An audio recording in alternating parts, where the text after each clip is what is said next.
भैया, आपका धन्यवाद ही मैं कैसे करूं। सत्य तो ये कि जब मैंने पुत्र प्राप्ति की कामना की थी तब मुझे आभास भी नहीं था कि आपकी कृष्ण रूप की छवि वाला बालक इतना मनोहर होगा।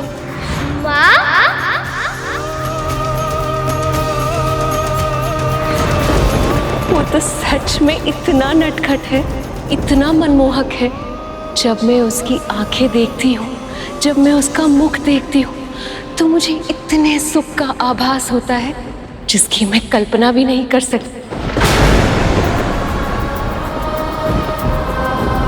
उसकी आंखें बिल्कुल आपकी तरह, और मुस्कुराहट तो ऐसी है कि सम्मोहित कर ले।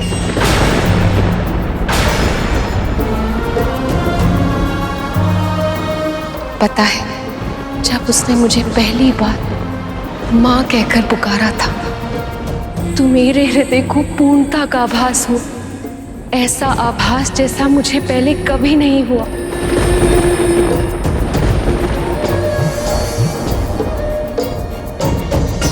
भैया, आपने मेरी पति की उस दुष्ट असुर से रक्षा की, उन्हें मुक्त कराया, मुझे मन वांछित पुत्र प्राप्ति का वरदान भी दिया।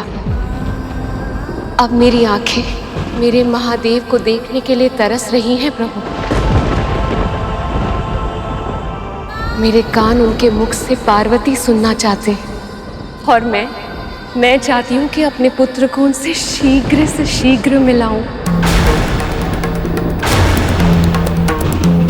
ताकि जब वो पहली बार उन्हें पिता कहकर पुकारेगा तो सदैव सदैव स्थिर रहने वाले महादेव प्रसन्नता के सागर में खो जाएंगे।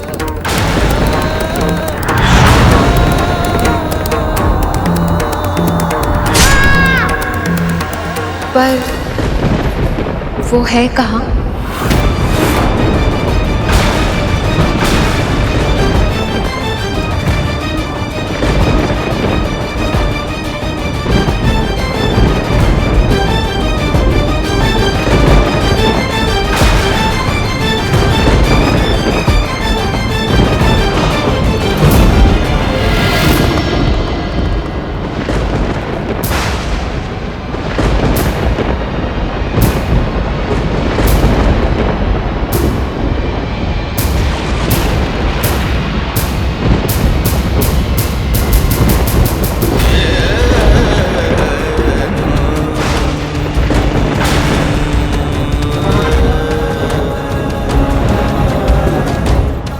महादेव यहाँ है और मुझे इसका आभास भी नहीं हुआ। ऐसा क्यों?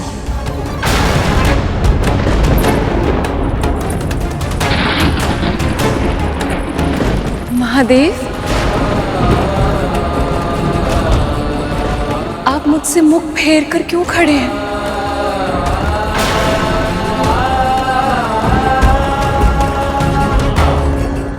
मुझसे कोई भूल हुई है क्या?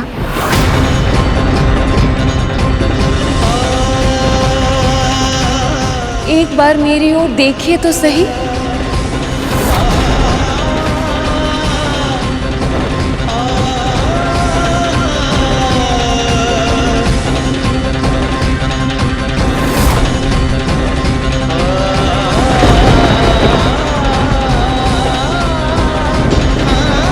हुआ क्या है?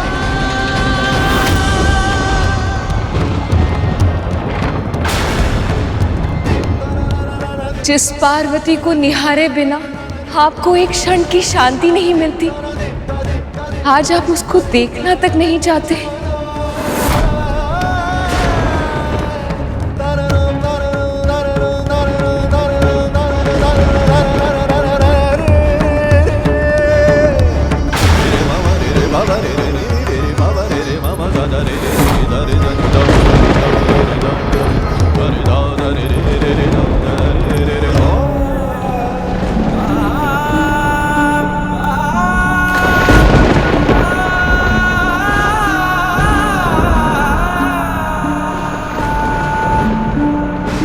मेरे महादेव के मुख पे उदासी, ये कैसे संभव है? हमेशा स्थिर रहने वाले महादेव आज विचलित क्यों हैं?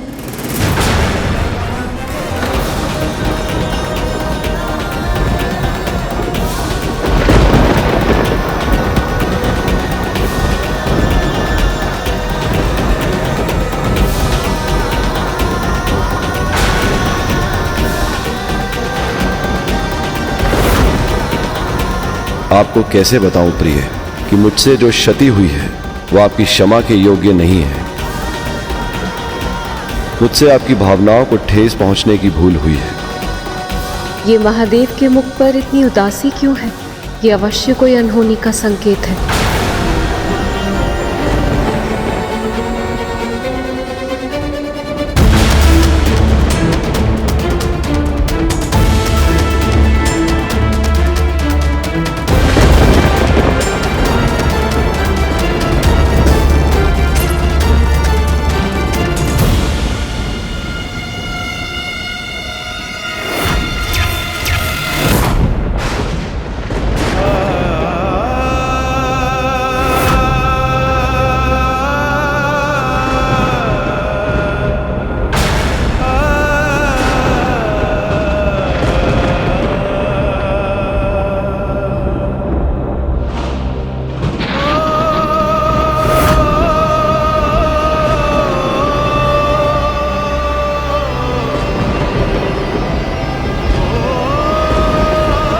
ये आपकी लीला है या कोई अनर्थ का संकेत है?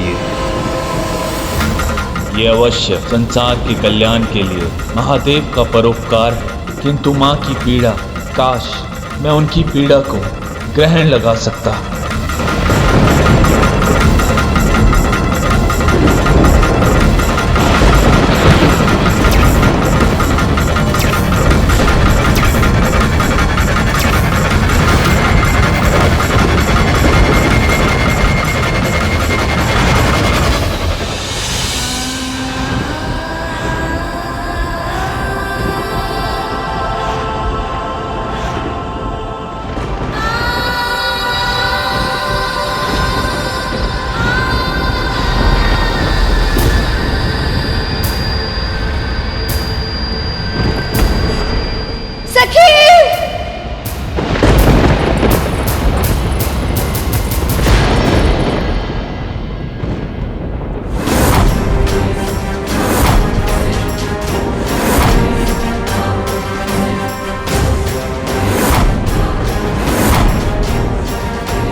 सखी, सखी, सखी।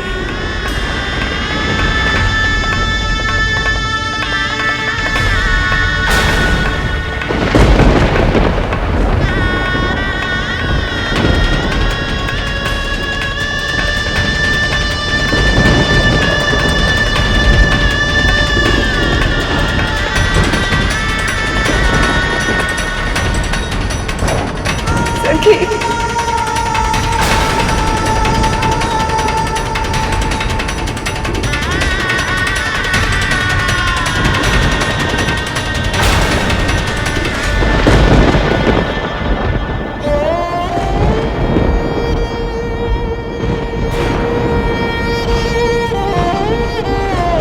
किसने किया?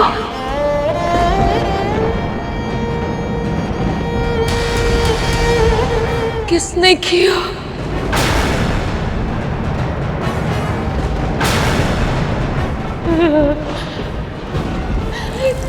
किसने किया ये? किसने किया ये?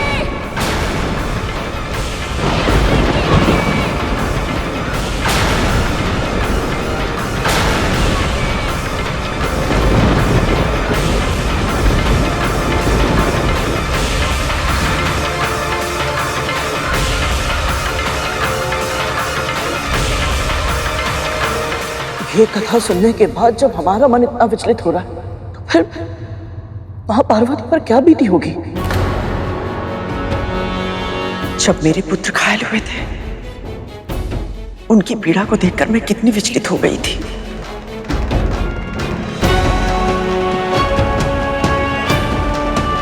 मैं समझ सकती हूँ कि देवी पार्वती की पीड़ा कितनी अधिक होगी।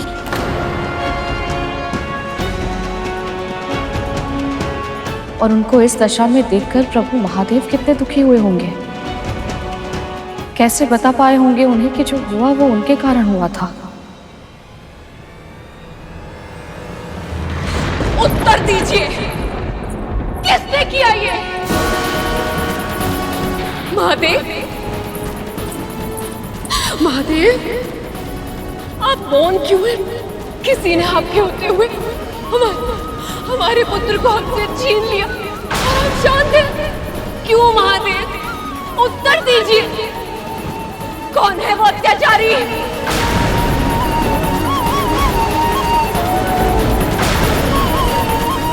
आप सबको क्या लगता है, यदि आप मुझे सत्य नहीं बताएंगे तो क्या मुझे सत्य का पता नहीं चलेगा?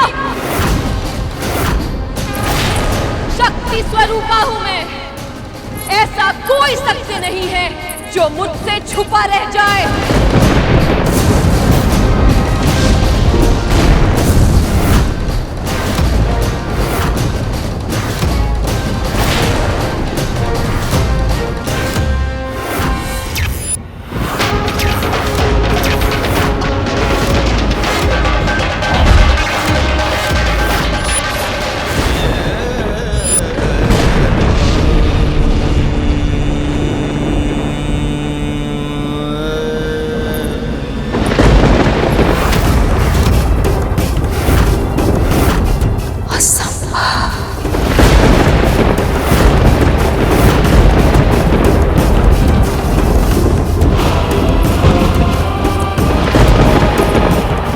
महादेव, आप अपने पुत्र के साथ ऐसे कैसे कर सकते हैं? कैसे कैसे काट दिया आपने मेरे पुत्र का शीश? क्या आप जानते नहीं थे कि वो मेरा पुत्र है?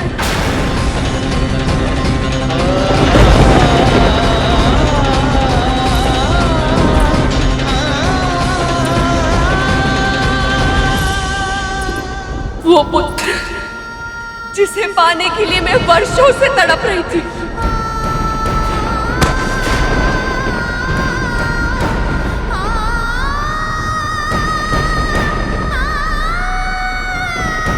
मेरी प्रसन्नता का स्रोत ही भस्म कर दिया।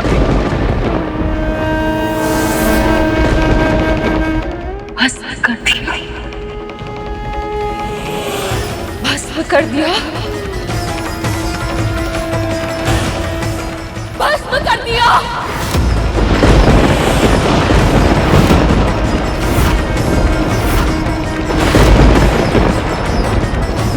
आदि शक्ति हूं मैं, महाशिव को मैंने अपना वर चुना था। जब तारकासुर के वध के लिए इस सृष्टि को शिव और शक्ति के पुत्र की आवश्यकता थी, तब मैंने उस रूप में इनसे दूर जाने के बाद सती के रूप में अवतरित हुई।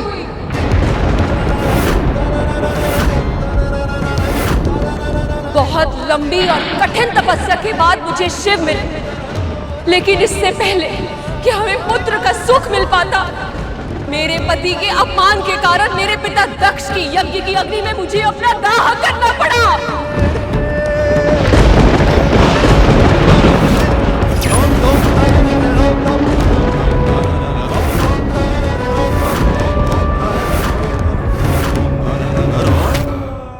अब तक वो जलन मुझे अनुभव होती है। क्यों अग्नि? स्मरण है तुम्हें मेरी वो तड़प, मेरी चित्कार? स्मरण है या भूल गए?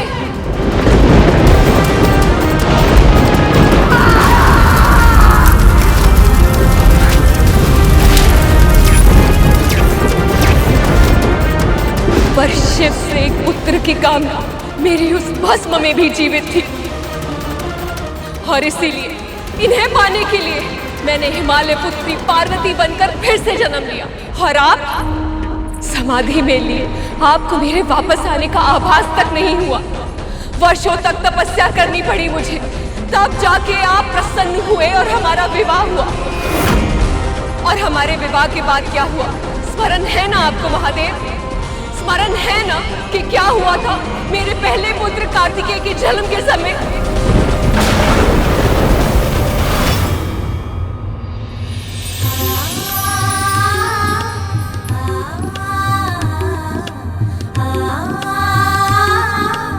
पुत्र, आज से ये तुम्हारा अस्त्र होगा। प्रभु, अभी तो केवल ये बालक है। इसका जन्म ही तारका के वध के लिए हुआ है। पुत्र, प्राणियों की रक्षा के लिए तुम्हें भारत के दक्षिणी भाग में जाना होगा। जो आज्ञा पिताजी। प्रस्थान करो।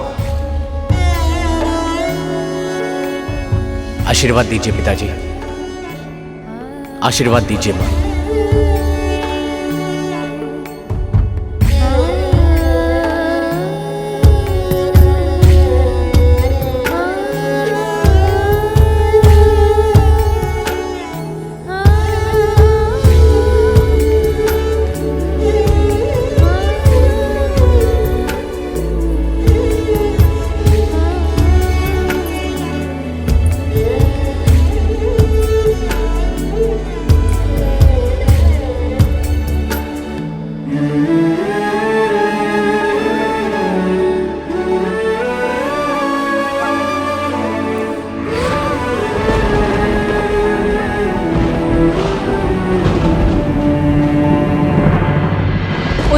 आपने संसार के सभी प्राणियों की रक्षा की दुहाई देकर मेरे पुत्र कार्तिकेय को मुझसे दूर कर दिया।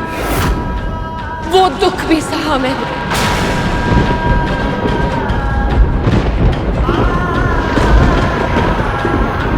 पर मेरे मन में एक पुत्र को दुलार करने की इच्छा और भी अधिक प्रबल हो गई।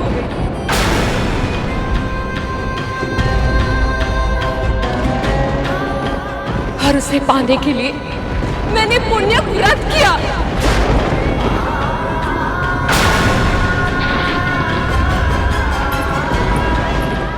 आपने तो स्वयं मुझे मनवांछित पुत्र का वरदान दिया था। फिर मेरा पुत्र मुझसे क्यों छिन जाने दिया प्रभु?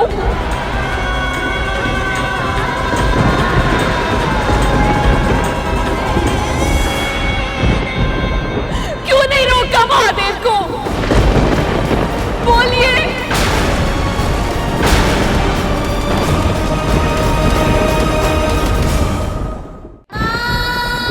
और आप ब्रह्मदेव, आपने भी कुछ क्यों नहीं कहा? या फिर आप कुछ करना ही नहीं चाहते थे?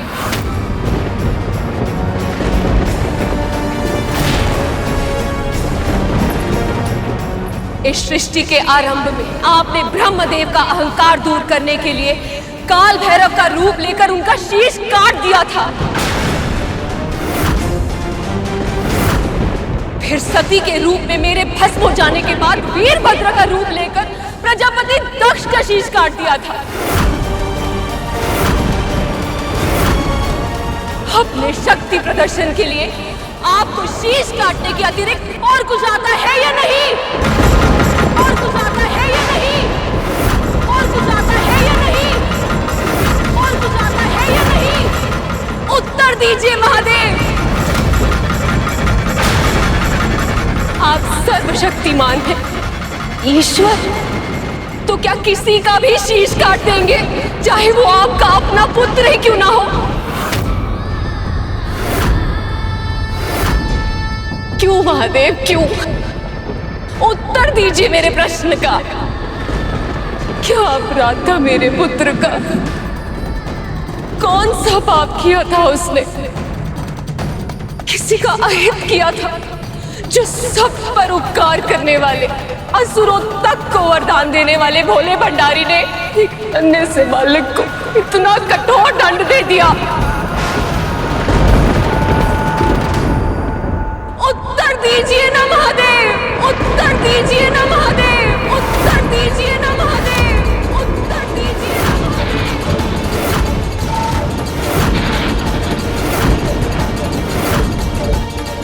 मुझे माफ करना सखी, मैं आपके पुत्र को मृत्यु से बचा नहीं पाई।